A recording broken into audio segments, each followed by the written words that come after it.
I'm introducing that handsome young man, Elliot from Canada. He's 21, very eligible.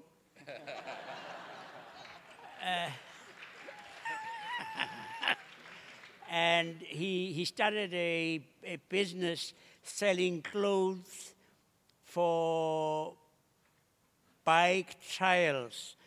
And now it's spread all over the world, in Europe and in the Americas.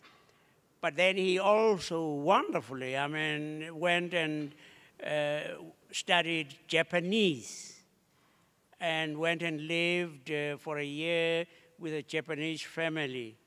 And so if he speaks in Japanese just now, it won't be his fault. So please. It's great. It's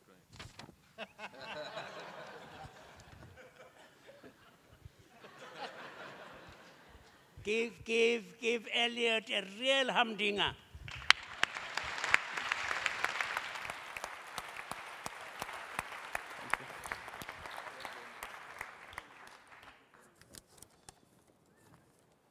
Thank you very much for the warm welcome.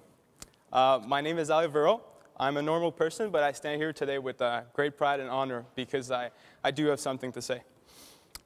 Though I do not possess the answer to the challenges of the world that we have today, I do recognize one thing.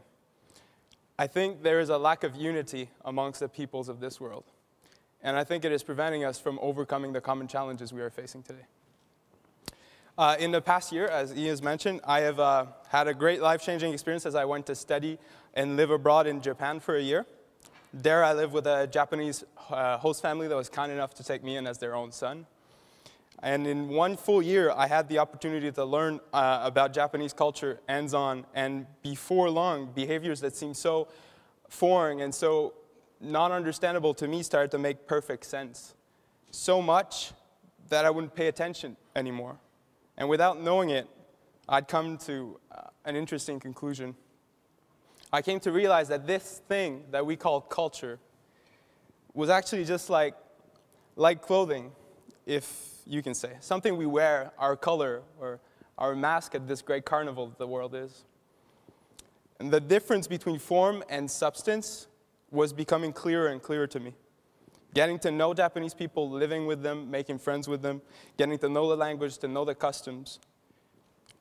To know about the form made the form disappear before my eyes, just letting space to substance, that is to say the fellow human being that was before me, under this cultural mask. So the more I learn about our differences, the more I realize that we are the same at the core. And thinking about it, I realized that I would have come to the very same conclusion had I gone to Afghanistan for a year doing the same experience, or any other place for a considerable period of time.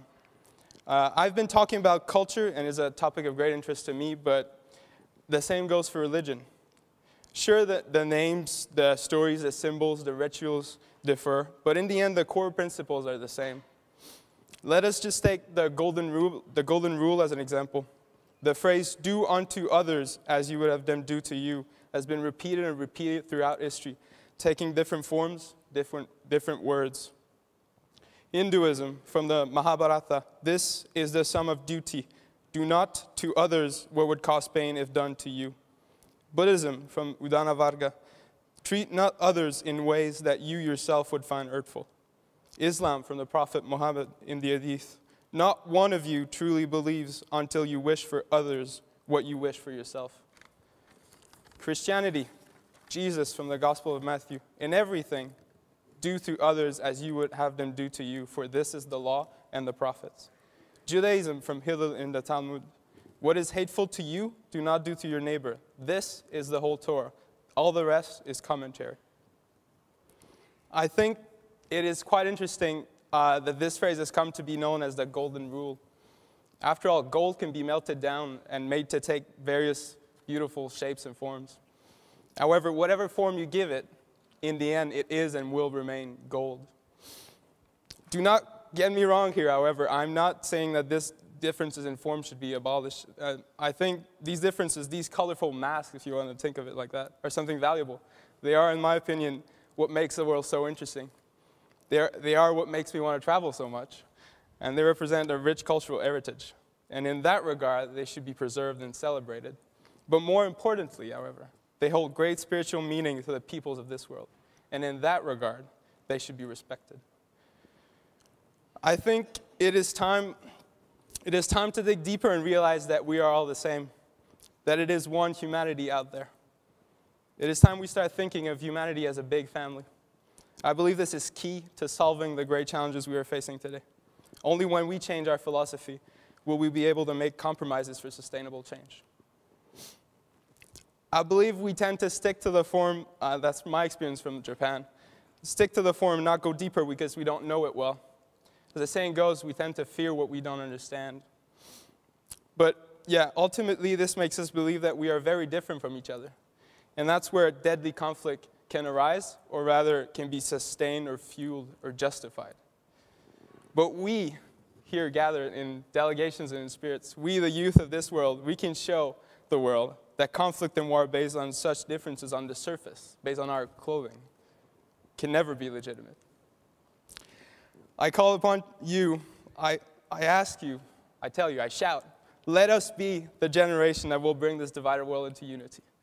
Let us make it what it is meant to be and remind ourselves together that it's one humanity. Thank you very much.